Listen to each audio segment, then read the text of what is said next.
These satellite images released by the US government appear to show damage to part of the oil plant at Al-Baqaiq in Saudi Arabia.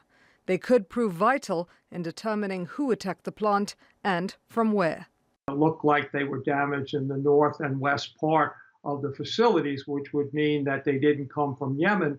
But then I've looked closer, and other people have looked closer at those photos, and it's not quite clear. It looks like some was just from the west that could have been coming from Yemen. But don't forget, the Houthis have been launching drones and missiles against Saudi Arabia for several months now. None of them have been able to cause the damage that these did, but this is not new for them to do it. Houthi rebels in Yemen say they flew armed drones across the border deep into Saudi Arabia to attack two major oil facilities.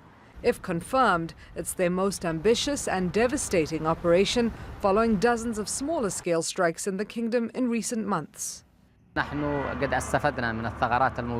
exploited vulnerabilities in the Saudi defense system, and we built our drones in order to avoid these systems. Therefore, the Saudi and Emirati airspace became open to us after their defense systems failed to even spot the drones.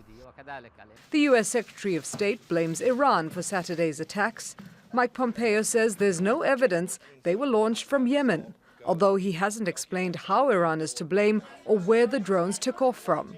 Secretary Pompeo has made clear that the Iranian regime is responsible for this attack on civilian areas and infrastructure vital to our global energy supply, and we're not going to stand for that. In fact, our Department of Energy stands ready to tap into this strategic reserve, petroleum reserve, if we must, to stabilize the global energy supply. Iran says it rejects the U.S. accusations. What is concerning is the wrong path of the Americans in the region. They are supporting Saudi Arabia and the UAE, and instead of confessing to their role in creating instability, they point the finger at other countries in the region. Dialogue between regional neighbors is the only solution to resolving the conflict. The state-owned oil company, Saudi Aramco, says the fires started by the attacks knocked out more than half of its entire daily output, close to 6 million barrels of oil. The Saudi energy minister says stockpiles of oil will be used to offset the loss of production.